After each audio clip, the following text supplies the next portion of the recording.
If you made it this far, you're officially part of the story. I'd love to know, where in the world are you watching from?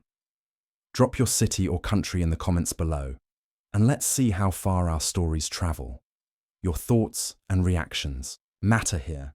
Every comment, like, and subscription helps us grow this storytelling community together. And if you haven't already, make sure to hit that subscribe button and turn on notifications. Tomorrow's episode is something you won't want to miss. It's raw, real, and might just make you rethink everything. See you there. I paid $25,000 to keep this house running, and they treated me like a guest. It happened on a Tuesday night over dinner. Nothing fancy, just grilled chicken, mashed potatoes, and awkward silence. Then my dad looked up from his plate and said, almost casually, "We're taking your office space." No discussion, no warning, just a flat announcement, like it was already decided. I froze, fork halfway to my mouth. "Okay," I managed to say, keeping my voice steady. "I'll clear it out tomorrow." But inside, I was reeling. That garage wasn't just a storage space with a desk. It was the office I'd built with my own two hands. The place I'd spent the last 3 years building my freelance software business, working 60-hour weeks, chasing clients, writing code, and trying to make something of myself in one of the most expensive areas in the country. I'm 28 years old. My name's Lucas, and yeah, I still live at home, but not because I'm lazy. Bay Area rent is brutal, and I've been doing everything I can to save up and grow my business before moving out. I pay my parents $950 a month in rent, plus half the utilities, plus groceries. I'm not freeloading. I'm contributing more than anyone in this house, and yet somehow I'm still the one expected to sacrifice. Across the table, my younger brother Tyler sat grinning like the cat that ate the canary. He's 20, dropped out of community college, twice, and now calls himself a content creator. His latest passion? Live streaming video games to a loyal audience of maybe 40 people, half of whom are probably bots. And now he wants my space. The only place in this entire house that actually feels like mine. My mum didn't even look up from her phone. "He needs the room for his equipment," she said. "His followers are growing, and this could be a big break for him." As if that justified everything. As if his Twitch stream somehow mattered more than the $5,000 contract I just landed last month. Money that went straight to replacing their water heater when it broke over the holidays. My dad took a sip of his soda and added, "He needs privacy. The living room isn't working." Privacy? For what? He's barely bringing in gas money, let alone rent. Meanwhile, I've repaired the roof, fixed Mom's car, upgraded the Wi-Fi so Dad could stream movies without buffering, and they still treat me like I'm just renting a room instead of holding this place together. I sat there in silence, shoving food around my plate, feeling invisible. No one asked how this would affect me. No one cared what I'd built or what I needed. I wasn't even surprised anymore. Tyler always got the attention, the excuses, the second chances. And me, I got the leftovers, again. But this time, something inside me shifted. I didn't argue. I didn't plead. I just smiled and said, "Okay." Because I already knew I wouldn't be clearing out that office for him. I'd be clearing it out for me. That night, I lay awake in bed, staring at the ceiling, my mind racing. The garage, my garage, was as good as gone. Tyler would get his gaming throne. Mum would redecorate like it was HGTV, and I'd be banished to the basement. The basement, with its damp concrete floor, unfinished drywall, and that weird mildew smell that never quite went away. They didn't even see it as a downgrade for me. They saw it as a favor. But I was done playing the role of the quiet, reasonable son. The one who always smiled and made things work, who covered the bills and fixed everything with a YouTube tutorial and duct tape. I wasn't going to fight them about the garage, not out loud. I'd been fighting silently for years, and look where it got me. So I made a decision. By morning, I was scrolling apartment listings during breakfast. I told Mom I had an early Zoom call with a client, skipped the pancakes, and went straight to work on my escape. The Bay Area is a beast, and most of what I found was laughably out of reach. But then, like fate handing me a breadcrumb, I saw a studio in Oakland. 520 square feet, decent natural light, dated kitchen, but good bones, and most importantly, a small alcove perfect for my desk setup. Rent, $1,850 a month. Steep, but not insane. First, last, and security came out to $5,700. I had $8,400 saved. Tight, but doable. I fired off an email with my credit score, income verification, and crossed my fingers. An hour later, I got the reply. Available now. Can you come see it this afternoon? Hell yes, I could. When I stepped into the unit, it wasn't flashy, but it felt like mine. The quiet, the sunlight pouring in through the windows, the absence of Ethan's voice shouting through a headset in the next room. I said yes, on the spot, signed the lease, transferred the deposit, took the keys. Just like that, the exit plan was real. I didn't tell anyone. Instead, I started packing slowly, carefully, small things first. My external drives, my backup monitors, old tax paperwork, anything I could move without raising suspicion. I kept the big items in place, bed, TV, speakers, so nothing looked out of the ordinary. During the day, I worked as usual, smiled when they talked about Ethan's streaming future, even helped Dad troubleshoot the Wi-Fi one last time. But at night, I made runs to the new place, box by box, slowly reclaiming my freedom. Every trip felt like a silent rebellion. Every item loaded into my trunk was a step toward the life I should have had years ago. I wasn't running away. I was walking towards something better. And the best part? They didn't see it coming. They still thought I was their safety net, their handyman, their invisible son. But that was about to change, because I wasn't just clearing out my office. I was clearing out my life, starting with them.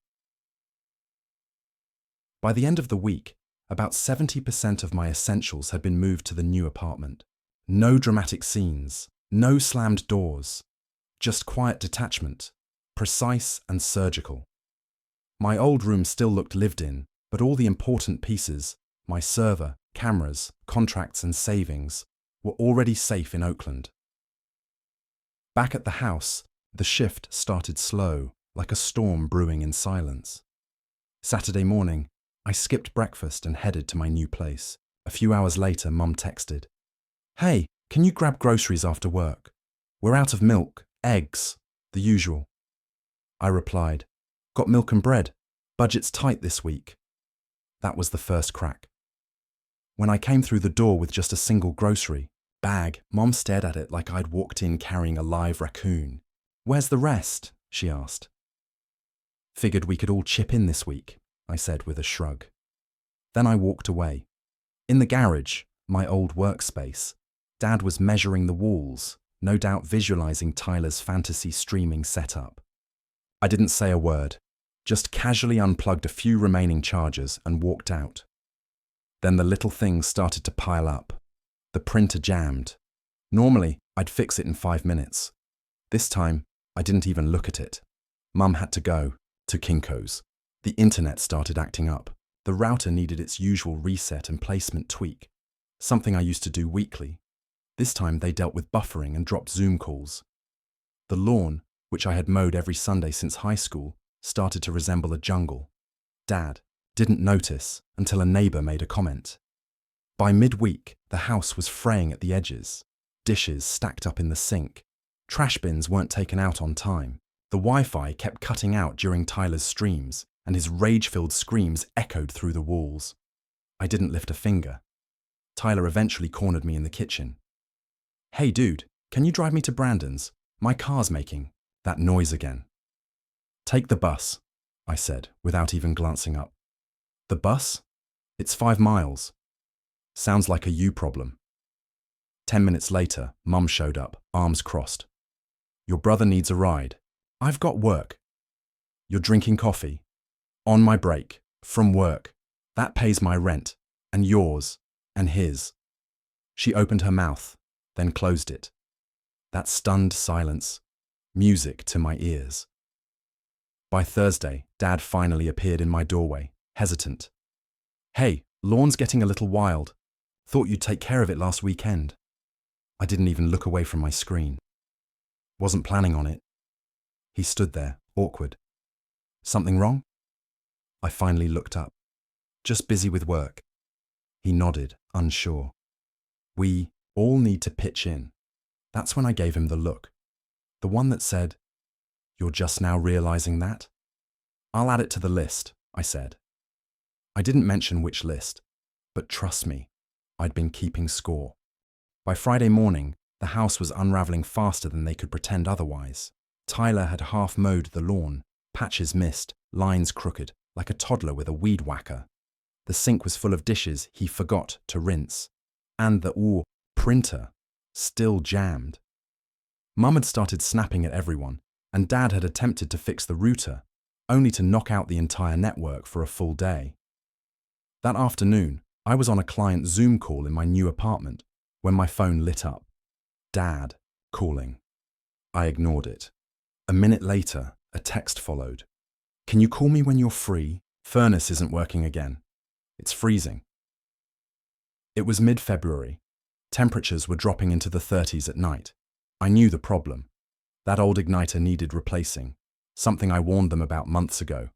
I called him back. "What's the error code on the furnace display?" I asked. He stammered. "I don't know, just that it won't start. The HVAC company wants $200 just to come look." I leaned back, smirking. "Welcome to homeownership." He sighed. "Lucas, please. We really don't have that kind of money right now." I waited, let the silence stretch.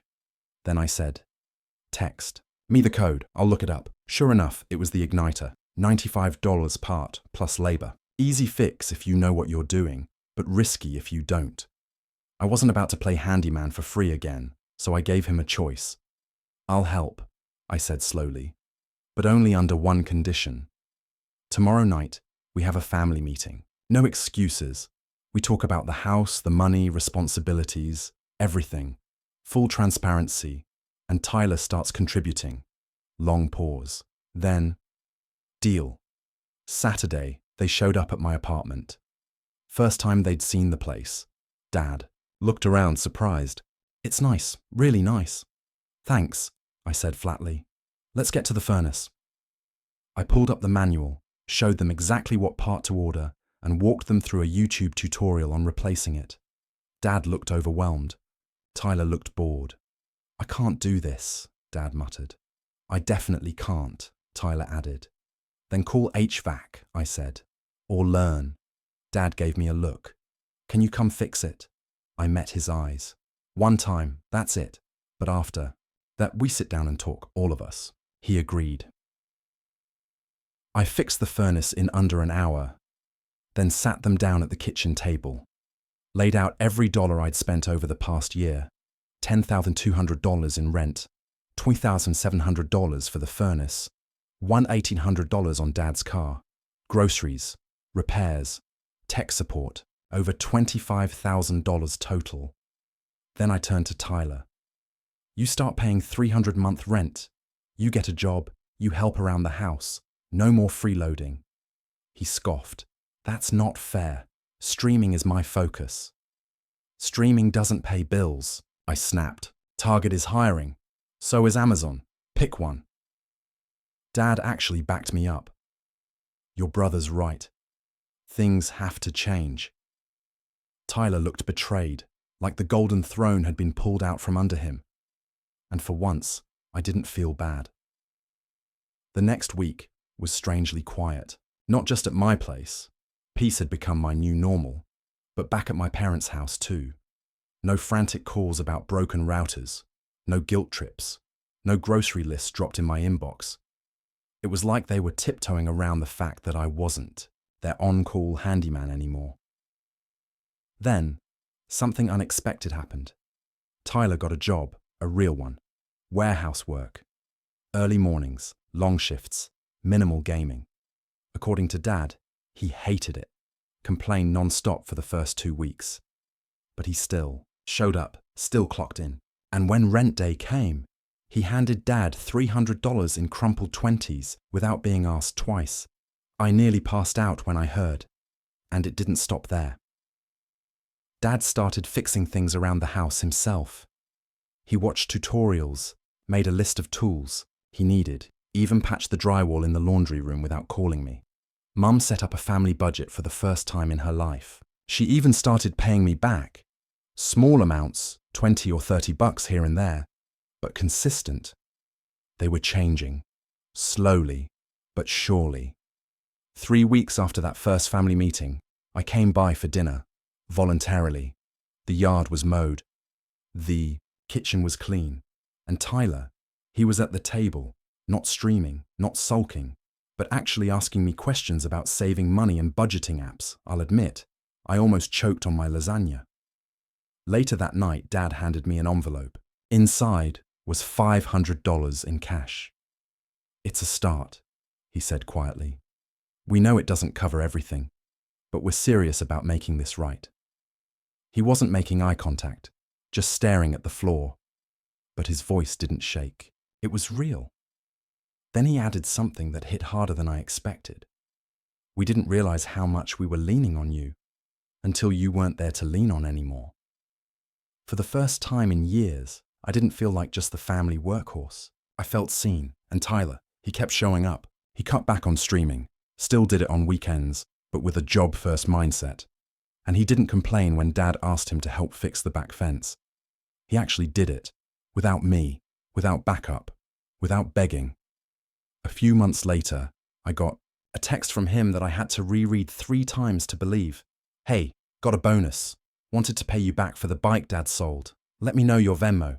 That $300 hit my account an hour later, and I swear, I felt something inside me finally let go.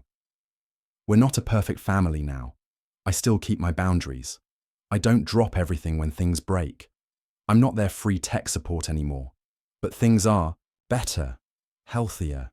We rebuilt something, not from obligation, but from respect. And if you'd told me a year ago that burning it all down would be the thing that finally helped them grow up, I'd have laughed in your face.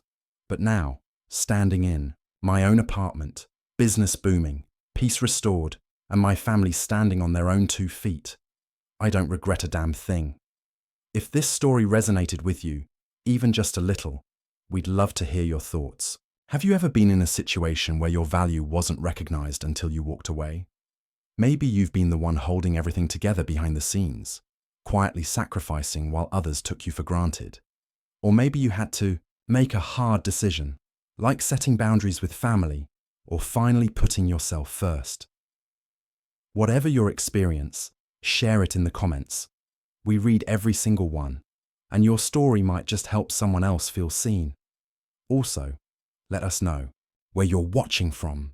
Drop your city, state, or country below. It's always incredible to see how far these stories travel and how universal these struggles can be. And if you haven't already, hit that subscribe button and turn on notifications. Tomorrow's story dives even deeper into family, loyalty, and what it really means to choose yourself when no one else will. You don't want to miss it. This community is built on shared experiences and honest conversations, so don't be shy. We're listening, and we're glad you're here.